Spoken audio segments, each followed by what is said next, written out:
This pisses me off. I see these headlines all the time. The pandemic didn't do that. The way we handled the pandemic did that. Who gives a shit that COVID's over? Is the short answer. Why are we still doing it for the public sector? I don't know.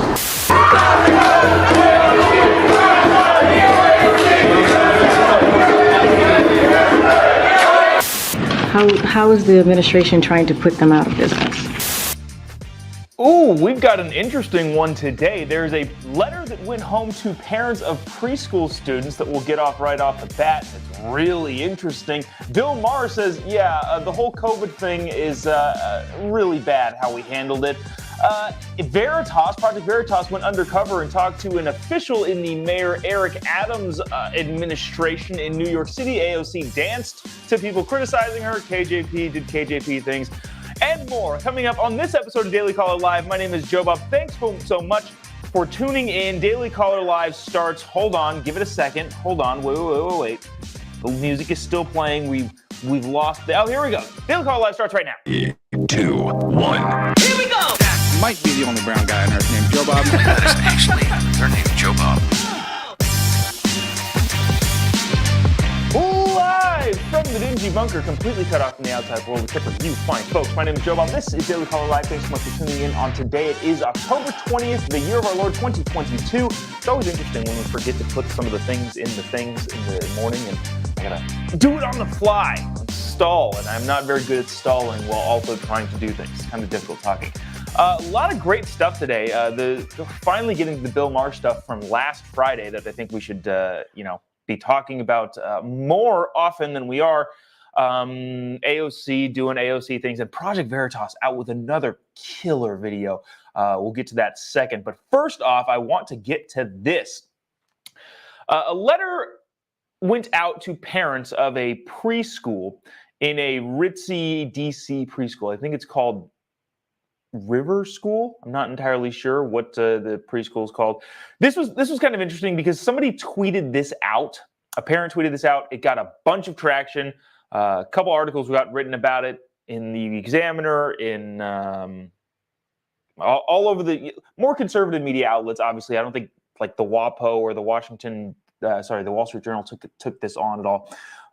But then the tweet got deleted. But I was able to find the picture of this screenshot taken by a parent for an email sent about their kids. Now, I want to read this email because I think I'm not sure what I would do if I were a parent here. Let me just read this and let me know what you think in the comment section or wherever. Also, if you haven't already, would appreciate you clicking the little like button. I'm seeing there's a couple thousand of you watching this across all of the platforms. Would appreciate you clicking the little like button down here and the little share button over in this corner over here. Really appreciate it. Helps us out. Keeps us rolling every single day.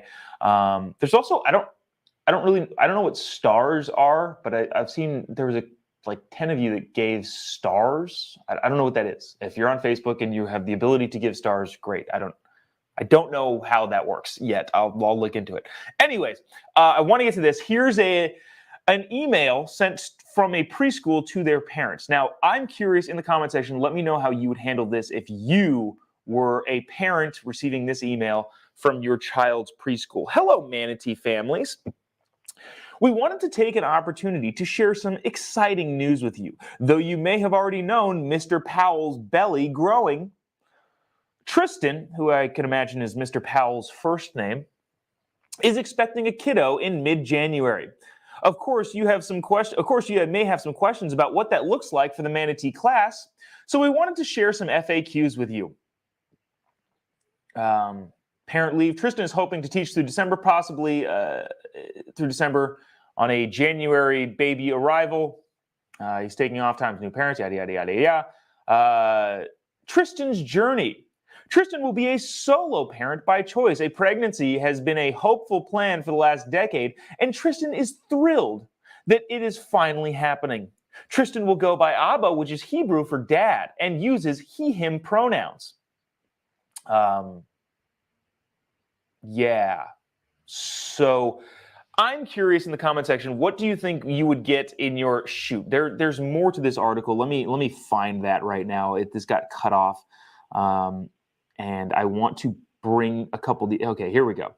There's more to this email that isn't being shown on the screen because I'm bad at doing my job. It didn't prepare very much, and that was the stuff that I really wanted to get to. And cool, now my phone has it's freezing. So while we wait for that to load, I'm just curious. What would you do if you were a parent in this school, notwithstanding some of the other stuff that is in this email? Oh, here we go. A long section was also included. This is from the Washington Examiner about talking to your kids about how to approach this. According to the school, this is in the email, for kids who may have an association with pregnancy or a certain gender, in parentheses, only girls/moms can have babies, Tristan uses the language of, some boys have bodies that can have babies, and I have that kind of body that can have a baby. Isn't that cool? The school also says, you're welcome to mirror this language at home, and offers additional resources for facilitating discussions on transgender people, gender identity, and pregnancy with parents in preschools. Okay, so there's that. Let me see. There's a bunch of people. Ryan. Is this Ryan from high school? I knew a guy named Ryan Teasel in high school, and he hit me up a couple days ago. Like, homeschool. Yeah, that's a good way to go. Robin says, there are other schools. Yeah, I would imagine that that's what I would do if I were a parent. Also, Pamela says, no, not cool. Let's see. And this is what I think everybody should be at. I am sorry, I'm not going to make an attempt to mispronounce your name. Miss Glavin says, let the children be children. Yeah, so this is what I thought was fascinating in the response to this sort of stuff. So this post got posted on Twitter, and a bunch of people shared it. Ted Cruz, U.S. Senator, said, this is not satire, this is real, then shared the photo. Which has then since been deleted. So again, I'm not sure why it got deleted. I'm pretty sure of all of the looking into this I've done, this looks real and looks legit. I don't think it's fake. I think the parent or somebody, whoever tweeted out, was like, oh, shoot, I didn't think this would be this big. But it did. But I thought the response to Ted Cruz tweeting about this and saying this is real was fascinating. This is a response from some blue checkmark Twitter user that said this in response to Ted Cruz sharing it. And of course, there are now U.S. senators weighing in on the pregnancy of some random teacher just because that teacher is trans. This is effing insane. I'm begging people to stand up for trans people. Please. What I find fascinating about this is the priority of different people in this sort of conversation. The priority seems to be for the one person who admittedly is making a not normal, an out of, I don't know, the norm of society decision. I'm not going to call them abnormal. I honestly don't care what people do with their lives. If you're an adult, do whatever you want to do. Do whatever you think is going to make you happy. I would urge you against it, considering that I would imagine in the overwhelming majority of cases, it does not actually make you happy. But at the same time, I don't actually care what you do as an adult. Having said that, it's interesting that people on the left side of the aisle, and especially the Twitter mob, look at this as we need to stand up and protect this one person, as opposed to, hey, how is this going to impact the, 20 to 30 kids? And not like high school kids who can be reasoned with at some level, but preschool kids. The only thing we're going to prioritize here, according to a bunch of the lefty people on Twitter, is the trans teacher. Again, I don't care how you live your life, as long as you're not hurting other people. I couldn't care less. Couldn't care less. I always get that confused. Couldn't care less, could care less. No, couldn't care less. I couldn't care less what you do with your own life. Having said that, this impacts a lot of other people in this sort of situation, and therefore, I don't know, as a society or as parents, you probably need to figure out what to do. Now, it's interesting too, the parents are kind of put into two different, they have two options, right? You either pull your kid from the school or I don't know, hope that they don't remember. Because the bottom line here too is at a preschool level, they're not going to be able to understand anything, and they can get a pretty distorted depiction of how the world works. And if you're brought up in an environment that tells you things that just aren't true, that can be pretty damaging. So I don't know. I don't know what you would do as a parent here. There's some comments here that I feel like I would, get to. Michael says not cool. Gabriel says not cool. It is Ryan from high school. How you doing, Ryan? Good to see you. Arthur, Arthur says not going to public school. I believe that's what PC stands for. This is actually a private school in Washington, D.C., so there's that. Let me see. Any other ones? Lots of biology comments, so there's that.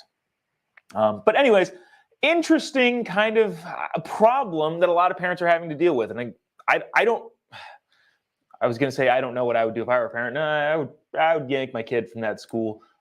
Just because I don't know. I don't want the kid confused that much. At an appropriate age, I feel like, you can have an open discussion with your kid. Your kid doesn't stay a dumb child forever. But I get a lot of heat for this, calling like super little kids dumb. And dumb is not like a derogatory term in this sense. It's just like you're not very smart at that age. And so I don't know. I probably would yank my kid. And by probably, I mean I probably wouldn't have them go to that school to begin with, mostly because it's with DC prices at a public, ritzy private school there. I wouldn't be able to afford it.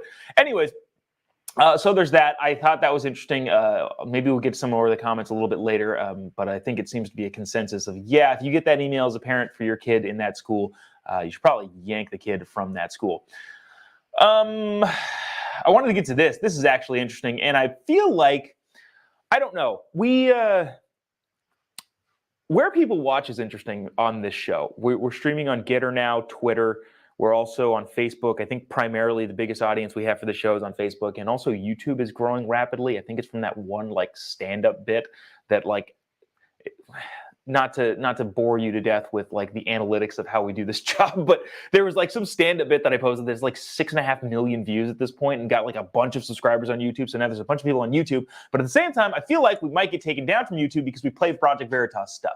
I don't know what the rules are there because I'm not super delved into how YouTube works, but I'm going to play this Project Veritas stuff because this is a real person who really works for the Eric Adams administration in New York City talking to a real camera, and all of this is real. You may not like it, and I feel like the big tech platforms may not like it, but that's what it is. So anyways, Project Veritas is at it again. If you're not familiar with Project Veritas, I don't know how you want it onto this show. I feel like we talk about them a significant amount, but they go undercover and talk to people in higher up positions. I don't know, CNN is probably the most notable one. Van Jones saying that the Russiagate is a big nothing burger, like 2 years before it ended. But James O'Keefe and our friends over at Project Veritas did it again. And this is an official, I forget the guy's name, I'll read it on here when the video comes up. Talking about the vaccine mandate policy in New York City.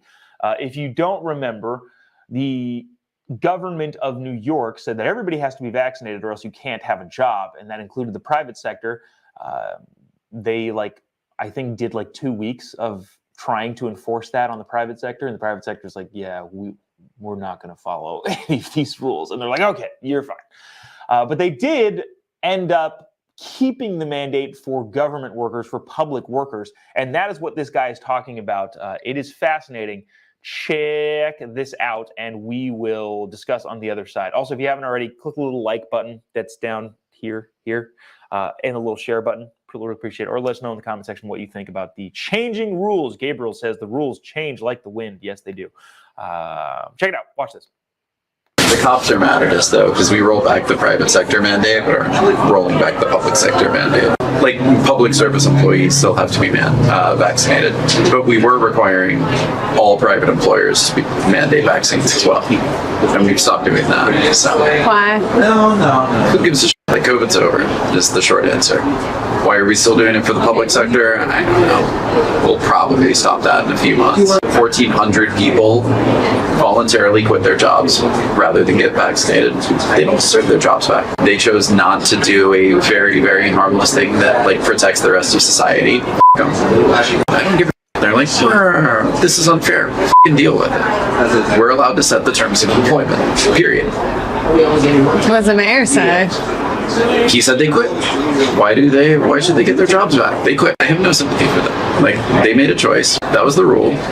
You had a very cushy government job. You could always go not work for the government.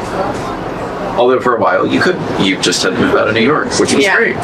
Again, no one was required to get vaccinated. You just had to get vaccinated if you had a job. So, could have moved to Florida. So there's that. I don't know. It's an interesting seeing kind of the inside of how people think of things. I can go off the rails and go, how crazy is that? But I probably keep my cool and go, yeah, like that guy's. I don't think I need to exaggerate the explanation of what's going on to further exemplify how crazy that dude and what he's saying is.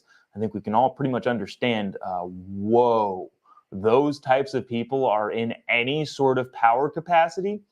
Again, what I thought was interesting is I also think, too, I don't know what these people know. Like, I don't know what he knows in terms of vaccination stuff. Look, and this is not medical advice. I'm not giving you medical advice at all.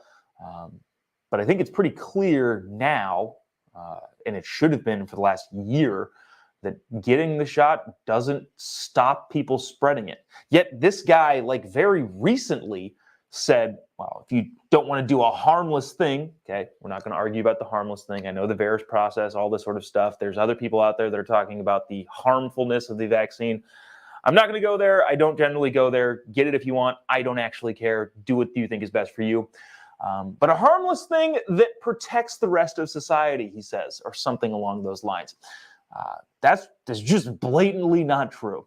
That's like saying, hey, wear a red hat so no babies suffer from asthma. What? Like that doesn't make any sense. All right, throw on your green socks so no elderly people suffer from dementia. None of this, that's about the same as saying get vaccinated so you could help the rest of society. I don't understand. And we've all known that for several months now. That's been documented, quote unquote, scientific information. We were complaining about it 2 years ago when it started, and we are now screaming it from the rooftops now that we know it's true. So I don't know. I don't know what this guy actually thinks or what he believes. It is kind of interesting to see that people still, I guess, think that, I don't know, this is still a thing. I'm going to play this last clip. It's kind of interesting, too. He's talking about cops now, which, dude, like this is rough. Watch this. I don't know that you can say a lot of the things that this guy says. Check it out. Being a cop is like the cushiest gig in the city. Like, you might get shot, but otherwise it's very good. He's like, the city is out of control. It is not safe. And I'm like, you're right. I just always joke that I'm like, New York's sort of like Hogwarts. Like, it's a lot of fun, great opportunities, and people die. So that guy's name is Chris Baugh. He's an advanced employee, official for the Eric Adams administration in New York. The second part of that I thought was actually a hilarious insight. It's kind of like New York City is kind of like Hogwarts, wonderful place of opportunities, and people die. Like, okay, I mean, I would rather people not die, and maybe we could set up a system and a structure and laws that prevent people from dying as best you can. But also, it's kind of a funny analogy. But the idea of, being a New York cop is a cush job. You might get shot. Okay.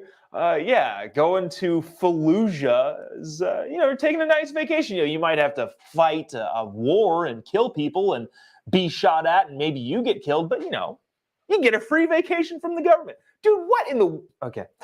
I don't know. I can go off on the stupidity of this guy, but, I feel like I don't have to because I think the stupidity speaks for itself.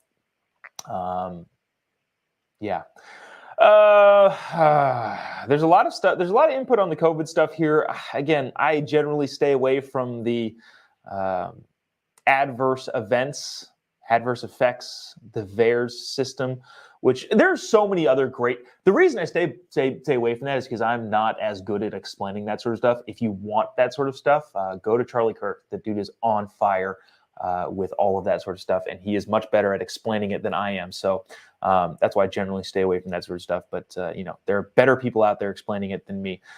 Speaking of COVID, let's go to this really quick. And I realize all this stuff takes way longer because I'm trying to read comments and go through stuff. So I've got like 3 more things that I got to get to in like 8 minutes. So check this out. This is from Bill Maher. I thought originally that this was last week, but I can't actually verify that. He tweeted it. The Bill Maher show tweeted this yesterday. It could be an older clip, but it's still very relevant, especially with what we just watched with Project Veritas. I think it all kind of ties together. Also, if you haven't already, would love if you click the little like button, the little share button. Would really appreciate you doing so. Check this out from Mr. Bill Maher on his show recently. Now we're getting some information after a while. We have time to find out just how bad the collateral damage has been. Here's just a few cases. The pandemic erased 2 decades of progress in math and reading. See, right away, I got to say, this pisses me off. I see these headlines all the time. The pandemic didn't do that. The way we handled the pandemic did that. The pandemic certainly was a thing. But let's not just say the pandemic, because it was not written in stone that we had to handle it the way we did. ACT scores are the lowest in 30 years. Anxiety and depression way up. The body mass index doubled for kids 2 to 19. Drug overdose deaths. Murders way up. Inflation at a 40-year high. Domestic violence increased. And my favorite, car crashes. They couldn't figure this out. Like way up. And finally, I love this. This is the expert said. You know what it is? People just went fucking mental. That's good stuff. Good stuff from Bill Maher. Again, he's kind of in the same camp that I am. Like, yeah, COVID was a real thing. It was a disease that a lot of people got and was pretty bad. But at the same time, the government response was way worse in terms of impact to the American people.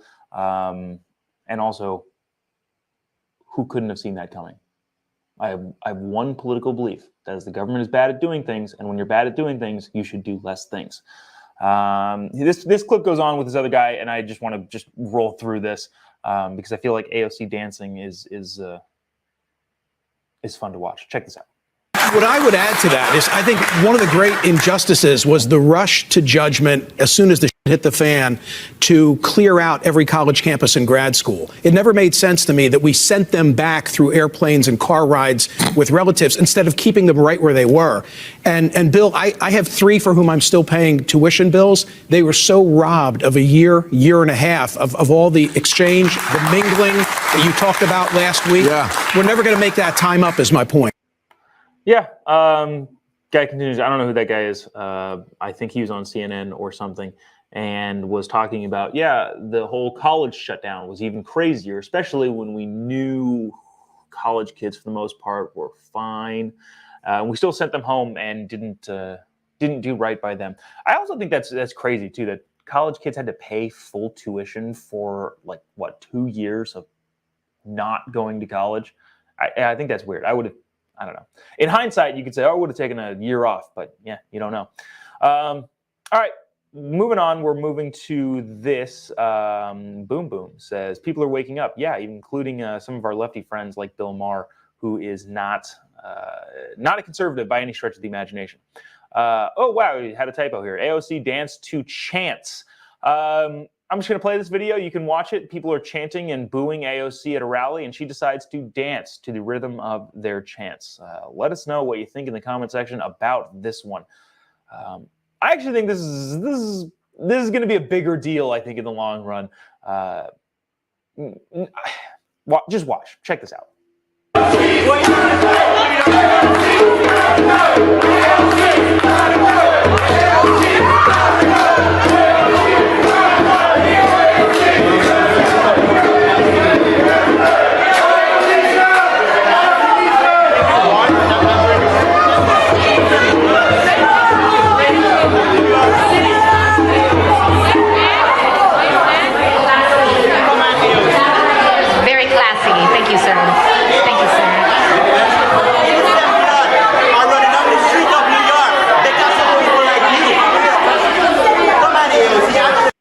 Okay, so if you're just listening to that, describing it for you, that's AOC dancing at some event that she was at.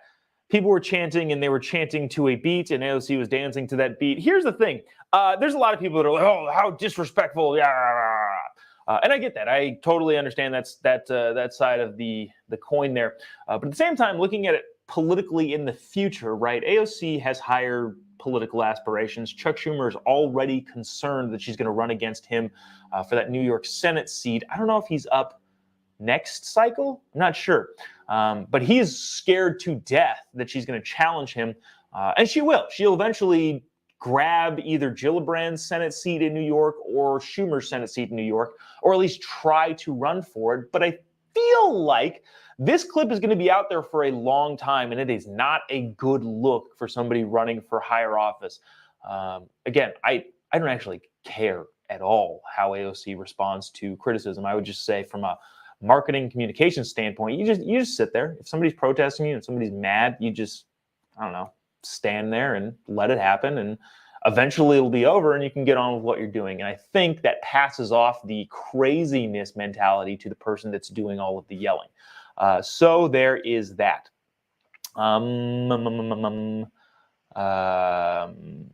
Yeah, bunch of comments there saying, yes, well, wow. Self-absorbed airhead socialist, says Shannon. Yeah, if you look at it that way, that's totally fine. I'm just looking at it as politics. I see that there's a bunch more people watching on YouTube than has been before, or at least a bunch more people commenting that have been on YouTube before. If you're new to this, I don't know. I look at politics as a sport. I obviously have my own policy ideology, way of looking at things. I think the government's bad doing things. They should do less things. But at the same time, I look at politics as a sport. And from the sport of politics, this is, I think, a bad play by AOC. We'll see. We'll see how it affects her in the years to come. Lastly, I want to get to this. This is just a funny clip from the White House press briefing room yesterday or 2 days ago. KJP, Karine Jean-Pierre, who's not good at her job. Again, whether or not I disagree with her, same thing with Jen Psaki. Jen Psaki was very good at the job. KJP is not good at the job. Just the way that she walks into things and just rhetorically can't handle some of the questions that come, which it seems like she's unprepared for. There's so many things going on here why I think she's not qualified to do the gig. But here we go. Check this out. This is Ms. KJP and a question from Peter Doocy. And it's just funny. It's just funny. Check it out. You're asking oil companies to further lower gas prices. What makes you think that they are going to listen to an administration that is ultimately trying to put them out of business? How is the administration trying to put them out of business? Well, they produce fossil fuels, and this president says he wants to end fossil fuel. Again, just kind of a gotcha question from Peter Doocy, but if I would just handle, like, you don't ask that question back, man. I don't know. I would love that job. I would love to be the White House press secretary. That's about as high as I would go. I'm not trying to run for anything, but I think being snarky and sarcastic in the White House press briefing room on behalf of the President of the United States would be a hilarious gig. Maybe someday I'll wiggle my way into a DeSantis administration and I don't know, make jokes from the White House press briefing room podium and snap back at silly questions from reporters. Anyways, that's going to do it for us today. Appreciate you sticking around, tuning in, and dealing with the never-ending stream of technical difficulties that we apparently have on this show. Appreciate you doing so. If you haven't already, give me a follow on any of your social media platforms. Just type in JOBOB on Facebook, Twitter, YouTube, Instagram, Getter, True Social, all of them. You can find me. Just type JOBOB. Also tonight on the Facebook, this Facebook page, also on YouTube. I guess we'll be on YouTube too. You know what? Heck, we'll be on Twitter and Getter also. Yeah, sure. Well, all the places that we stream generally.